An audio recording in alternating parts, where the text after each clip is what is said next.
Hey, this is Alex.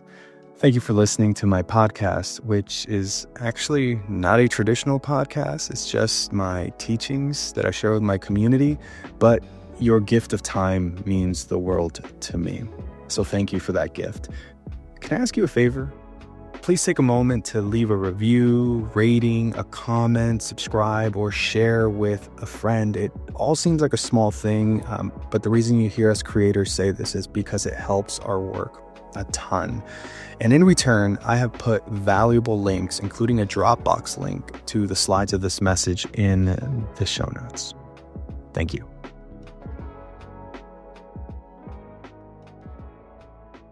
I got a question for you guys. If you were to paint an infant Jesus, not Jesus, but an infant Jesus, how would you depict him? How would you do it? What skin and hair color would you choose? Would he be fat, like a fat, cuddly baby, or would he be a skinny baby? Would you portray him as cute, average, or ugly? These aren't hypothetical questions. I'm actually asking you. I really want you to think about that. If someone commissioned you, let's say you had that the Lord blessed you with an ability to actually draw and paint, not just stick figures, but real things. You're Michelangelo. You got the world at your fingertips. And someone said, I want you to paint a baby Jesus. What would he look like? What would his hair color be? What would his skin color be? Would he be fat? Would he be skinny? Would you make him cute, average? Would you make him ugly, long, short, stout? And which aspect, and this is the big question, which aspect of the design is most important to accurately depict reverence? Because these are questions that Michelangelo, Raphael, Rembrandt, historical artists who portrayed Jesus, these are questions that they asked themselves before they even picked up the brush.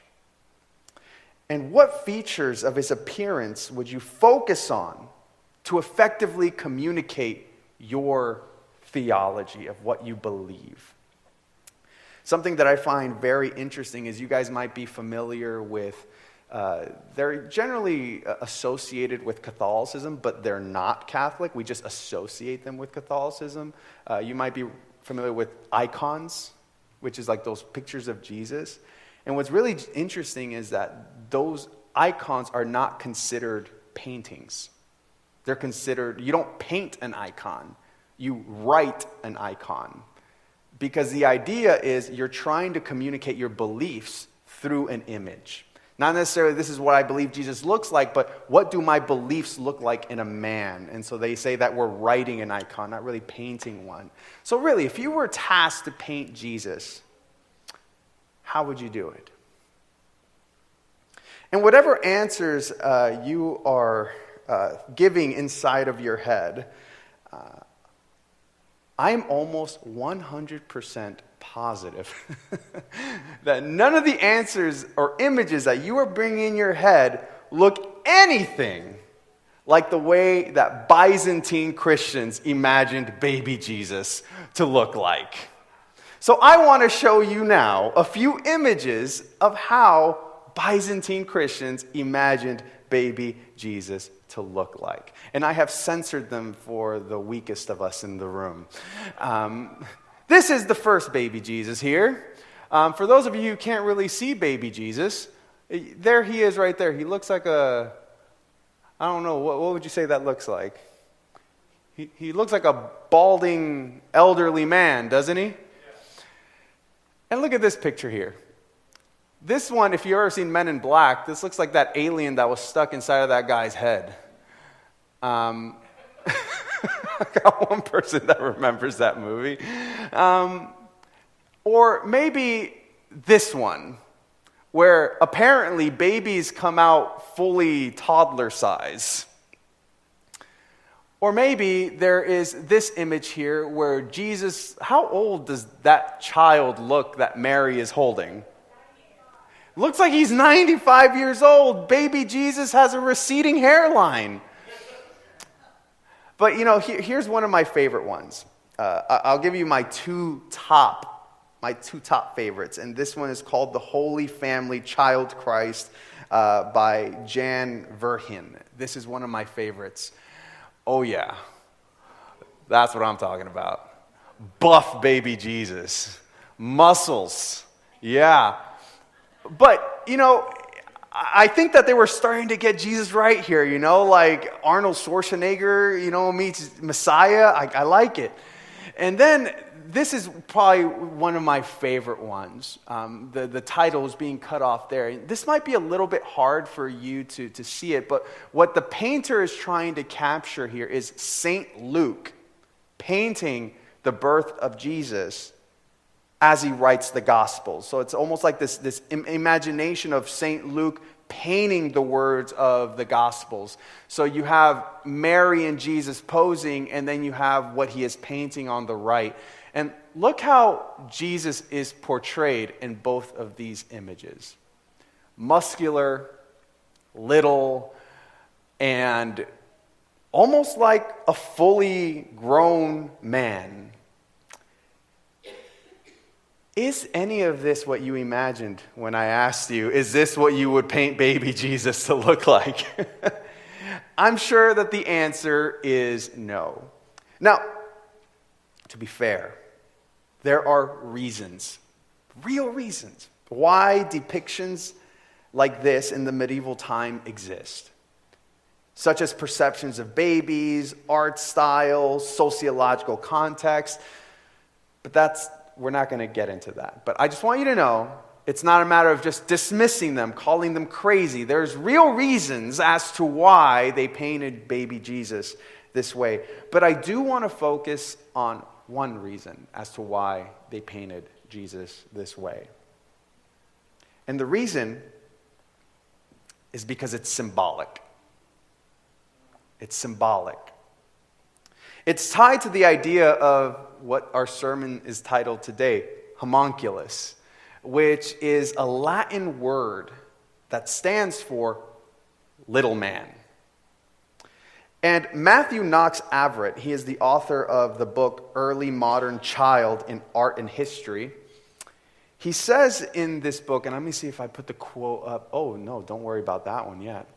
He says this: there's the idea that Jesus was perfectly formed and unchanged.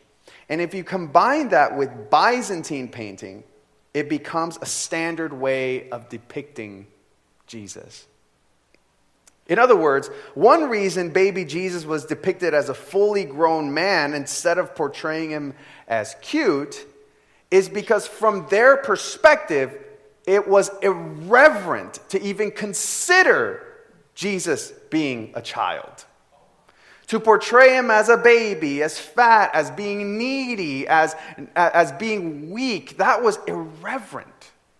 So if we are going to portray him, we have to portray him as the strongest in our society, which is apparently men with receding hairlines. Or if you remember that one image where the baby is coming out of Mary, it is a fully grown baby. And you might say to me, well, that's kind of silly. That's really silly that to think that we can't portray Jesus as a child because it's irreverent. Yet, in modern American Christianity, we do this all the time. And really the idea of this sermon came to me because I never go on Facebook anymore. There are reasons. I'm sure you guys can't guess what those reasons are. I was surprised to see what my church members, because I have church members that follow me on Facebook, and everything I'm about to put on the screen were things that were on their Facebook pages. This is the Jesus that they were all saying, yes, amen. This is my Jesus. And of course, these are AI-generated images, but it says something about the fact that each one of these images had over 5 million likes. It says something about how Christians want to believe Jesus was like. But you see, here's the thing, that there's a difference. There's a difference between Byzantine Christians and American Christians. And the difference is that Byzantine Christians made these assumptions out of reverence. You know, we revere Jesus so much, we cannot portray him as a child. But Americans make these assumptions because we have a secularized version of our Christianity. See, I call this Western paganism. That's what I call it. If we think of like Rome as like the Christianized version of Rome, I would call this the Christianized version of America. I would call it Western paganism. That suggests that manliness lies in muscles, in stoicism, and for some weird reason right now, it's on meat consumption and on whether you drive a gasoline vehicle. And just a few years ago, some of you guys might even remember that manliness was associated on whether you smoked or you did not. It's the strangest thing. All of these things are just myths. Myths propagated by insecure men in the West. And the strange thing is that Christians accept them. And I would say that the reason Christians accept them is, well, this is kind of hard to say. That American Christians often want a Christianity that is more American than is Christian. You can get mad at me now if that's fine. But Americans often do want a Christianity that's more American than that's Christian. Something that fits a 1970s Pontiac poster than it does on a cross. A faith that looks more like Babylon or Rome in strength and in muscle than Jesus. A faith that has the appearance of a lamb but speaks like a dragon. You see, if Americans idolize anything, it's strength and it's dominance. Therefore, Jesus needs to be secularized in order to make him attractive to Americans. And you know what the result of that is? The result is that Americans give passes to people who are not qualified to lead. You see, one of the most tremendous casualties of this secularization is the inability to see Jesus for how the scriptures actually portray him, as weak. And you see, this has profound effects in our discipleship. Now, before I say what I'm about to say, I'm not saying that weakness is a virtue. Weakness is not a virtue. Strength is not a virtue. It is a matter of how we actually see, who is this man really? Is he a man of muscle and strength, or is he a man of weakness? And if we don't get that right, it has a profound effect on our discipleship. It affects our compassion, our empathy, and our gentleness towards other people. And it significantly impairs our ability to glory in our own weaknesses as a source of power. However, the biblical writers have no shame about the weakness of Jesus. In fact, it's why they find him so attractive. Yes, Jesus reigns in power, but only because he was first weak. And the weakness is not something the biblical writers lament as a tragedy, but they see it as the reason why he has power. There is this interesting passage in 2 Corinthians chapter 13, which is the passage that we read for our scripture reading. And as Elder Ron explained, the context is that Paul is addressing heretics and opponents. People are coming at him left and right, questioning his authority, and he's responding to everybody. So that's the context of the passage. But then Jesus says this. He says, and I'm going to start in verse 3. Since you seek proof that Christ is speaking in me, he is not weak in dealing with you. My God, mercy. I pray no one ever says that to me. But is powerful among you. Verse 4. For he was crucified in, what's the word there, my friends? In weakness, but lives by the power of God. For we also are weak in him. But in dealing with you, we live with him by the power of God. Now, one of the main issues in interpreting 2 Corinthians chapter 13, verse 4, is how we translate and understand that one line right there, in weakness. Now, I want you to go on a journey with me. You guys find coming on a journey with me? So we're doing biblical exegesis now. We're drawing meaning from the text. The ESV, the NRSV, the CSV, and the King James Version all translate this verse in weakness. But that's actually not what it says. And hear me out. While this may seem insignificant, small things matter. Small things change meanings. And the thing is that this text is often translated this way because there's a theological assumption that is happening behind it. Translators translate the Greek ekasthenias as in weakness to imply that Jesus voluntarily suffered. Not that he voluntarily, we know that he voluntarily came down from heaven in order to die, but that's to say that, to imply that Jesus was actually strong, that he was like Hercules, that when he was being whipped, that when he was being beat, that when he was being crucified, he actually had the muscle to all of a sudden start tossing everybody around and free himself. That's what that in means, or is trying to imply. That he has the muscle to beat everybody, but he chooses not to. But that's not the case.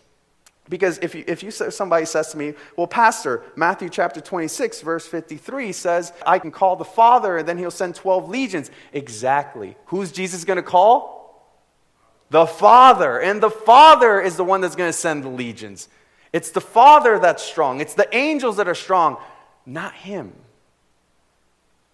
And you see, anyone who has ever taken a month of introductory Greek, because by the time you've taken a month, you've probably had 4 classes, you already learned some vocabulary, and one of the first words you will learn is this preposition that's called ek. And ek means out of. And its primary meaning means from, by, or by means of, or the reason of. It's very interesting because I can read Spanish, I can read Portuguese, and I can read Italian. I can read them. And I opened these translations, and all of them translated it correctly in their language, and the English is the only one that doesn't translate it correctly.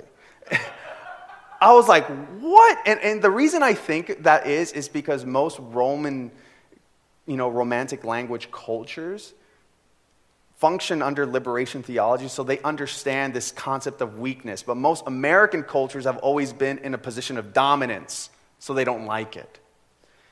But you see, it's a better translation, or a closer translation, would be out of weakness, or from weakness. That is to say, that Jesus is actually powerless in this moment.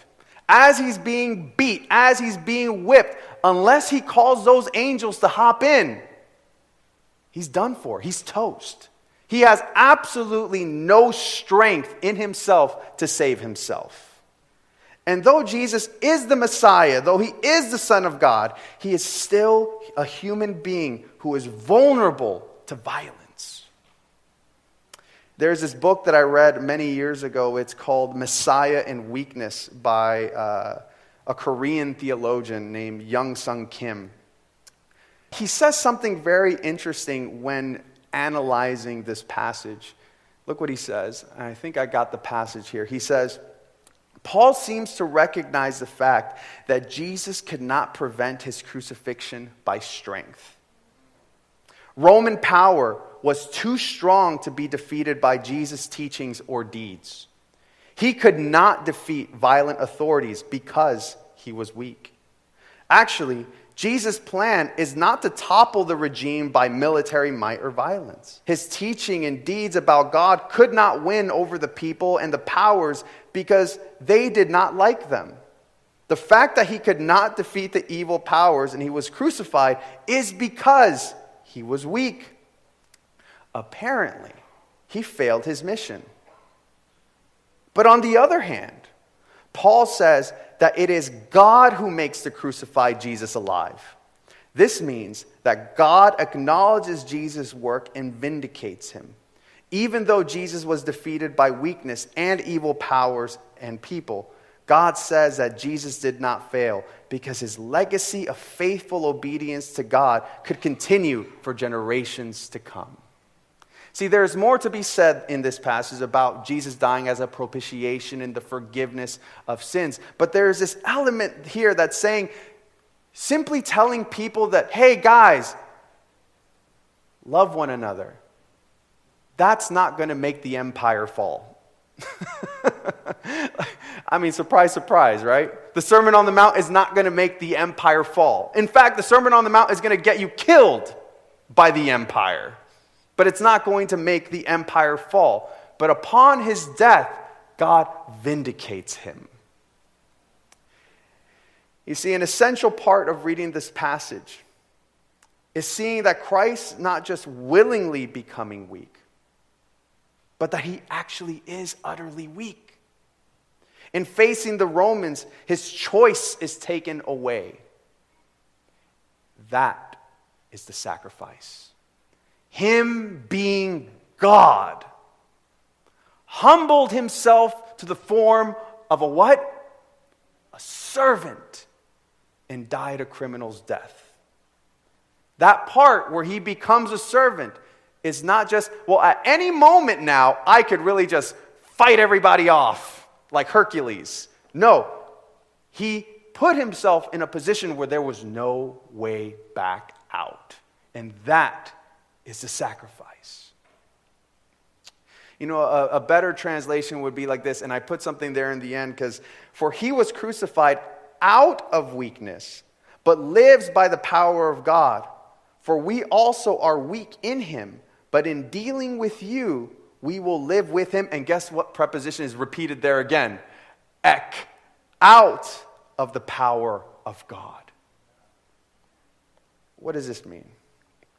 It means because Christ died as a weak man, in our weakness, we can live in the power of God. It is because Christ died a weak man that in our weakness we live in the power of God.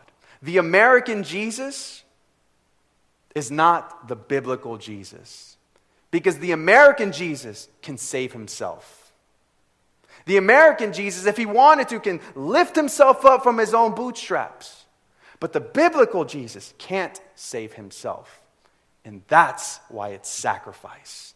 So that those who are actually weak, like us, can live with power. This is why Paul says in the previous chapter, if you guys remember in 2 Corinthians chapter 12, verse 9 through 10, Paul says that our weakness is our glory. You guys remember that? That Paul says that my weakness, I glory in my weakness. Why does he glory in his weakness? Because he recognizes that there is where the power of God lies. Christ died in weakness, that by our weakness, we might live by the power of God. And here's like the practical aspect to this. Do you have a weakness? Do you? And I'm not talking about character. We all have character weaknesses. Think of your body right now. Do you have a weakness? Do you have to walk with a wheelchair? Do you need a wheelchair? Do you need a walker? Need a cane? Do you have a pain in your leg? Do you keep shuffling in your seat because your back hurts? Or maybe you had an injury at some point in your life and that shattered your dreams. Without a show of hands, does someone here have a weakness?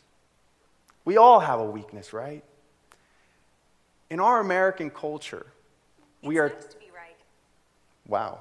Did you guys hear that? The iPad just said, it's nice to be right. I really hope that got captured. I'm sure that all of us here have a weakness, but in our American culture, we are taught to lament our weaknesses. So much so that even in our church, we associate youthfulness with life when the Bible associates age with life. And so when a church gets old, we say, oh, the church is dying, as opposed to saying, no, the church lives. And that is because we have bought into this American consumerism that strength is where it's at. But the scriptures say, no, it's weakness, my friends. Like, what is your weakness that you must glory in? What weakness do you have, which is the power, where the power of God can be revealed in your life gloriously? Maybe it's a disability, a limp, a disease, a wheelchair, a walker, a physical pain, something in your life, inside of your mind. American Christianity would tell you that this is terrible. And I'm not trying to spiritually bypass it and say like, don't try to change. That's not what I'm saying. But what I am telling you is that the gospel says that weakness is where the power of God works through your life.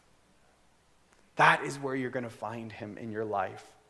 You're trying to run away from it, but that's where God is waiting for you. This pain point is where God can use you. Don't lament it. Hebrews chapter 4, verse 15 says, "For we do not have a high priest who is unable to sympathize with our" what? Weaknesses, but one who in every respect has been tempted as we are, yet without sin. Jesus knows what it feels like to be absolutely powerless before death and sin and before all the circumstances that surround our life. Therefore, he sympathizes deeply with us as our high priest. And he gives us the power of God to live a life of peace in that weakness.